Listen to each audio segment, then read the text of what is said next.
Okay, you Yeah. want to go ahead and get started?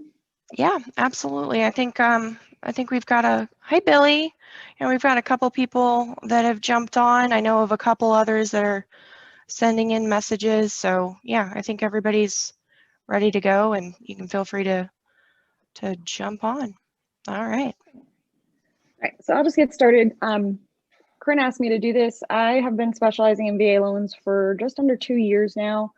I got my license November 7th of 2017. So I've not been doing it very long. And I was just chatting with Corinne before we started about what the LO Sandbox was, because I'm one of the moderators for MLOnet, in case anybody is in multiple groups.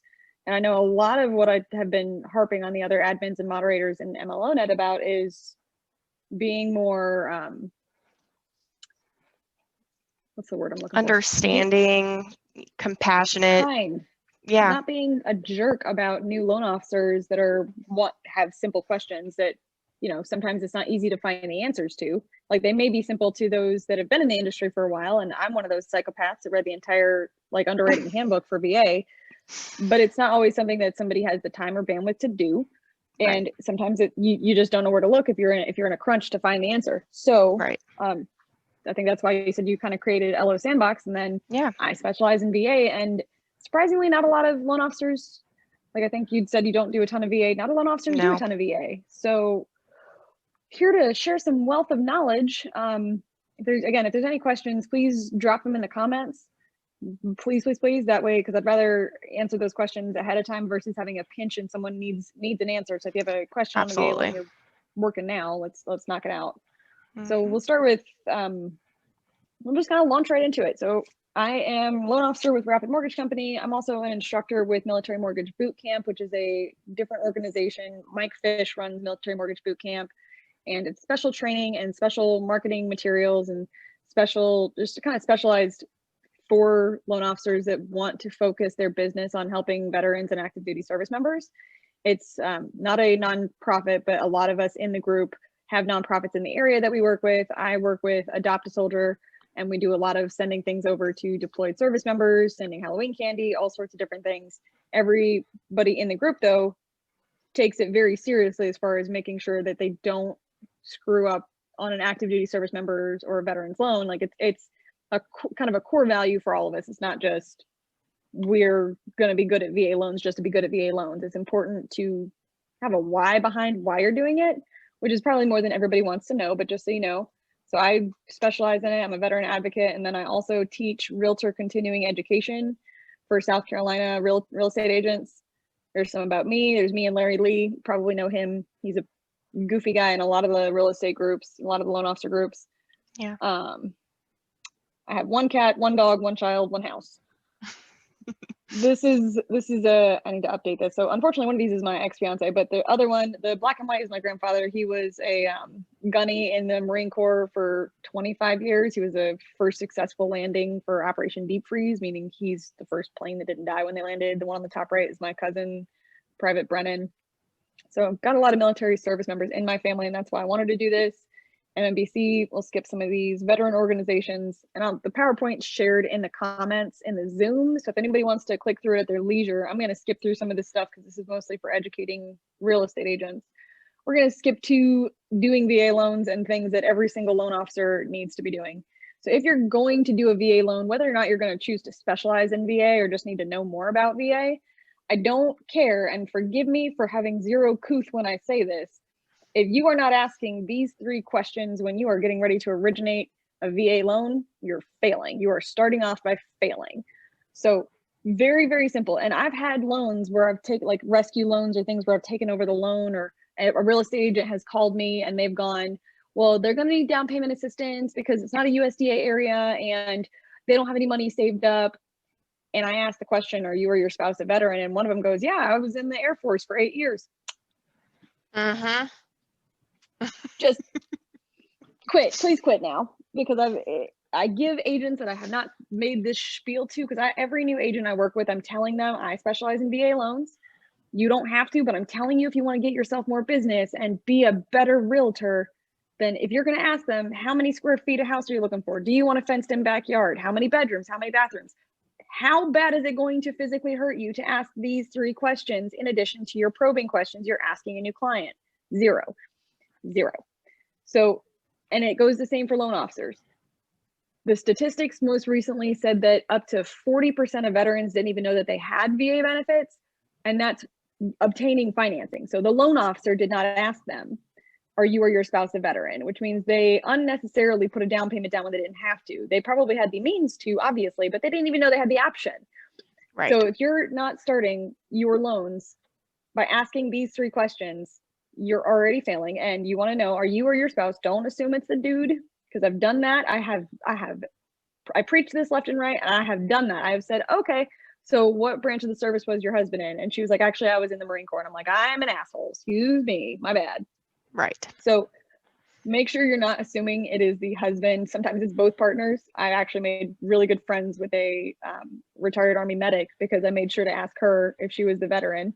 And she was just like, you know what, you're the only person who's ever asked me that. I'm like, I got you. So, and another thing, so are you entitled to disability from the VA?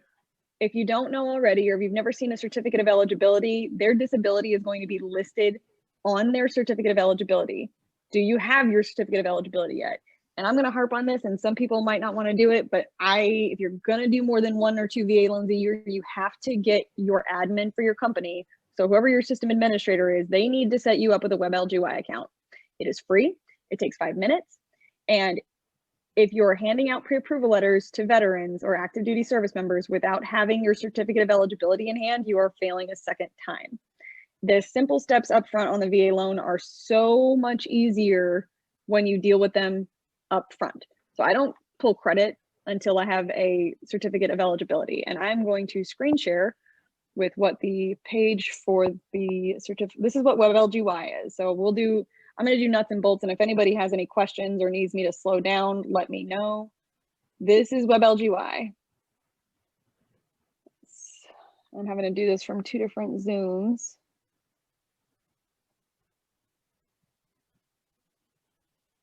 See, I'm waiting on it to pop up.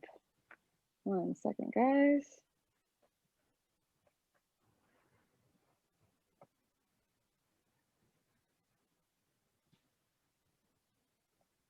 Okay, so this is WebLGY. You're going to click on the WebLGY and then the Eligibility Center, search for automated certificate, and it's going to be their social and the year they were born. So it is super fail-proof on how to get, it takes 2 seconds. Like if you're on the phone with them, I tell all of my veteran and active duty service member clients, hey, before I pull credit, let's just make sure I can get a copy of your certificate of eligibility, because it can take a few days if it doesn't pull automatically. ACE is the automated certificate of eligibility system.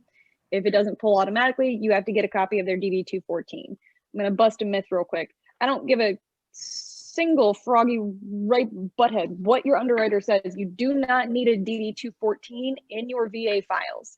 You do not. If you have a certificate of eligibility, you do not need to make them chase down a copy of their DD-214. End of conversation, period. Push back on that. I don't know why underwriters do that sometimes, but they do. And it drives me absolutely crazy because you're making them chase down paperwork they may not be able to find. And there's no point in having them chase down extra paperwork. And it's a ridiculous overlay because— Can I stop you right there? Yes. So the DD-214 is what you need in order to request the COE, correct? Only if it does not pull automatically. That is correct. Okay. So sometimes, and this happens, and I'm going to go down a couple of different rabbit holes. Again, if people have questions, please drop them in the comments. I'll keep an eye on those. So certificate of eligibility looks like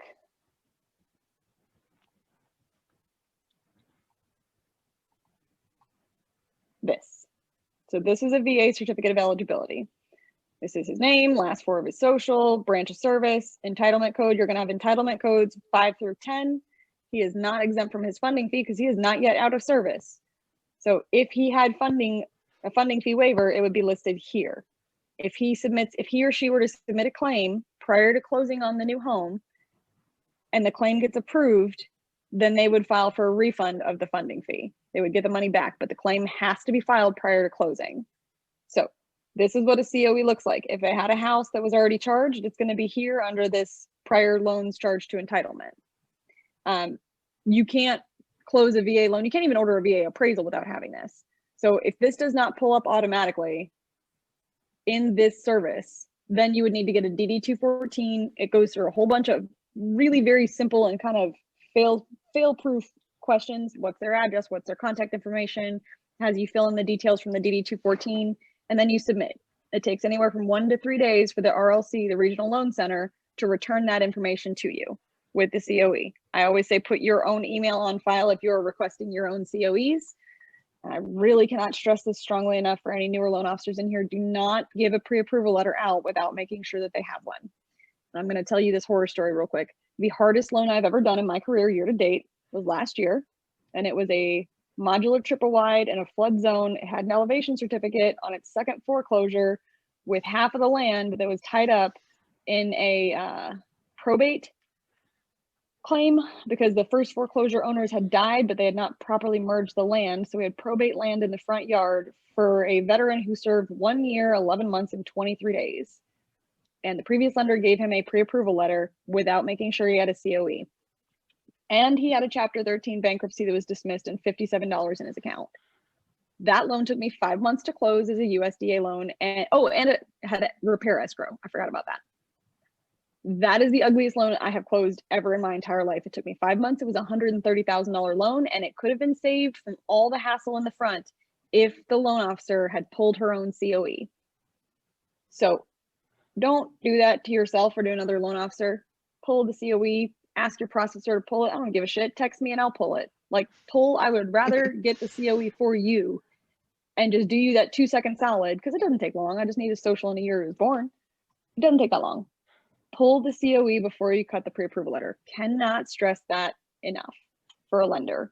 That's the quickest way to get yourself hemmed up in a huge problem. If it's not USDA, they're going to have to find money to close. If they're not eligible for some reason, you need to know before you give them the letter to go shopping for a house.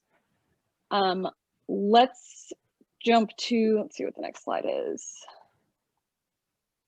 National Association of Realtors. We're going to skip some of this. Let's go over some of the statistics on VA buyers. I don't know how many people, can I get a show of hands for everybody that's attending this right now? How many VA loans have you done in the past year? Let's see the comments.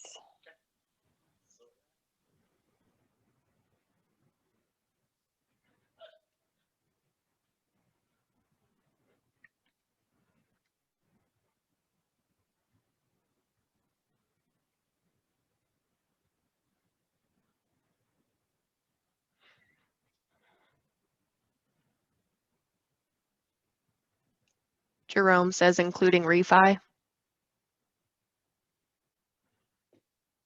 Ariel, you're on mute. Whoops, my bad, guys. Sorry. All right. We're going to address Billy Chen's question real quick. Yes, Jerome's for refis too. Plain and simple. You have to have it. Even on an IRL, you need the ID, the note, and their COE. Don't ask me why you have to have all three, because they have a VA loan. You should be able to refinance it, except for the fact if an active duty service member, if you're active duty, you need 90 days of active duty service to get a VA loan. If you are discharged from service and it's other than honorable and it's not medically related, you are no longer eligible for VA home loan. So you could get a VA loan, be eligible, get out of service the wrong way, and no longer be eligible, and no, you wouldn't be able to IRL at that point. So yeah, that matters. Situation, I don't have a COE yet, our processor source it, but on his DD-214, it shows net active service period was slightly shy of 9 months. He was honorably discharged. Isn't the requirement 2 years? Billy Chen, yes, the requirement is 2 years. However, every time that they are sent for active duty orders, they're going to get a DD-214. And I will use my ex-fiance in this scenario. He was in the Army Reserves. He would get called up to active duty orders and then sent back. So he got called up to active duty orders for 3 months to go train in Georgia down at Fort Benning, and then he got sent home. He got a DD-214 while he was considered active duty. Then he got called up to active duty orders and had to go to a training in Fort Bragg, 2 months. Then he got sent home with a DD-214. So I have 2 DD-214s with 5 months of service. If your client is a reservist and they got called up to active duty orders, you are eligible the minute they clear 90 days. So, and he is going to have continued and permanent eligibility if that was the case. So you want to double check, ask him about his service. Like I always ask, unless they are unless I pull it automatically, I'm always asking the question, what branch of the service were you in? When did you serve? Did you enter as a reservist or did you enter as an active duty service member? Because all of those questions are going to matter when it comes to eligibility. So I would double check with him on those questions.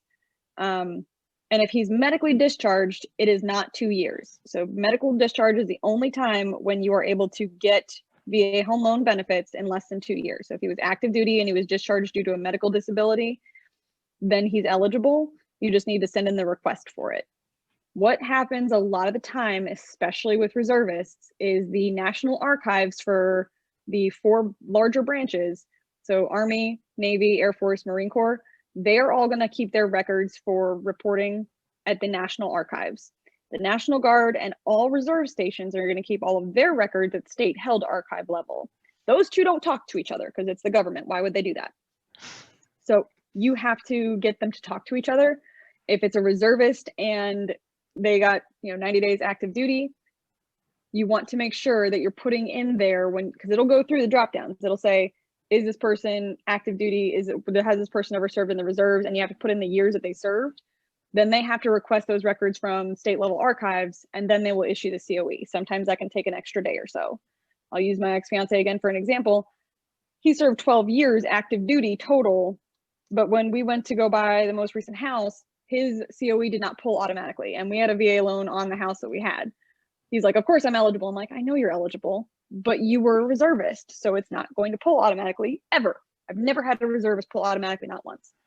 So double check. He was enlisted in 2008 and he left in 2008. So he didn't finish out a whole year. Now I'm a little bit concerned because even though I got him approved eligible, I mean, he could easily go with, FHA as well, but I think I was trying to help him and his wife get this VA loan. I'm just waiting on the COE right now to say if, can the medical condition be reported on the COE by any chance so that I would have something I can document? It'll be reported on the DD-214. So it just said condition. It didn't say medical or anything. Did he tell you why he left the service? No, I haven't been able to get hold of him, just email back and forth with his wife. So I'll follow up with him for more specifics.